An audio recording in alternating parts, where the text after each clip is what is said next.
আজকে আমরা আলোচনা করব ষষ্ঠ শ্রেণী ভূগোল প্রশ্নপত্র দ্বিতীয় পর্যায়ক্রমিক মূল্যায়ন 2024 পূর্ণমান 25 সময় 50 মিনিট, যেখানে একে দাগের প্রশ্ন রয়েছে সঠিক উত্তরটি নির্বাচন করে লেখো 1 × 5।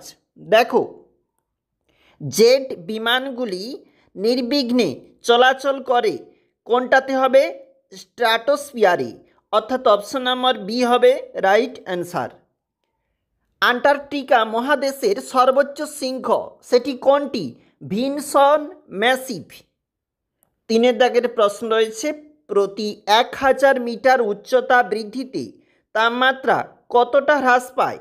উত্তর হবে 6.4 ডিগ্রি সেলসিয়াস। কোনটি গ্রিনহাউস গ্যাস? উত্তর হবে কার্বন ডাইঅক্সাইড। উত্তরপ্রদেশে উত্তর হবে লু দেখা যায়। শূন্যস্থান পূরণ করো 1 × 5। পৃথিবীর ক্ষুদ্রতম মহাদেশ কোনটি? ওসিয়ানিয়া। আন্তর্জাতিক ভূখণ্ড বলা হয় ড্যাশ মহাদেশকে? আন্টার্কটিকা মহাদেশকে। বায়ুর আর্দ্রতা মাপা হয় ড্যাশ যন্ত্রের সাহায্যে? হাইগ্রোমিটার যন্ত্রের সাহায্যে। ফ্রিজ থেকে নির্গত গ্যাস হলো ড্যাশ? উত্তর হবে সিএফসি। আকাশে মেঘের পরিমাণের পরিমাপকে ড্যাশ বলে? উত্তর হবে অক্টা। পরের প্রশ্ন দেখো, প্রশ্নগুলির পূর্ণবাক্যে উত্তর দাও, যে কোনো 5টি 1 × 5। অতীতের ভূখণ্ড, অতীতের অখণ্ড স্থলভাগ বা মহাদেশটির নাম কি ছিল? প্যানজিয়া। আন্টার্কটিকার শীতলতম স্থানের নাম কি? ভস্টক। সমুদ্র উপকূলভাগে কী ধরনের জলবায়ু দেখা যায়? সমভাবাপন্ন জলবায়ু দেখা যায়। কত সালে জাপানের ফুকুশিমায় পারমাণবিক শক্তি উৎপাদন কেন্দ্রে, পরের পৃষ্ঠাতে যাচ্ছি, বিস্ফোরণ ঘটে?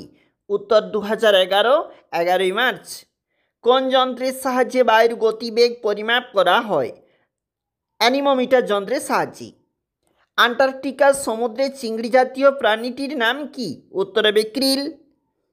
4 দাগের প্রশ্ন, নিচের প্রশ্নগুলির সংক্ষেপে উত্তর দাও, যে কোনো 2টি। 2 × 2। শিলামণ্ডল কাকে বলে? দৈনিক উষ্ণতার প্রসর পার্থক্য কাকে বলে? কার্যকরী সৌরবিকিরণ কাকে বলে? অভয়ারণ্য কাকে বলে? এর পরে যে প্রশ্ন বলেছে 5 দাগের প্রশ্ন, যে কোনো 2টি প্রশ্নের উত্তর দাও। 3 × 2। আবহাওয়া ও জলবায়ুর মধ্যে 3টি পার্থক্য লেখো। অ্যাসিড বৃষ্টির ক্ষতিকারক প্রভাবগুলি লেখো। ট্রপোস্ফিয়ারের বৈশিষ্ট্যগুলি লেখো। এবং পরের প্রশ্ন, অরণ্য সংরক্ষণের প্রয়োজনীয়তাগুলি লেখো। অবশ্যই দেখে রাখবে, এছাড়াও একাধিক প্রশ্নপত্র আমরা শীঘ্রই আপলোড করতেছি, সঙ্গে থেকো।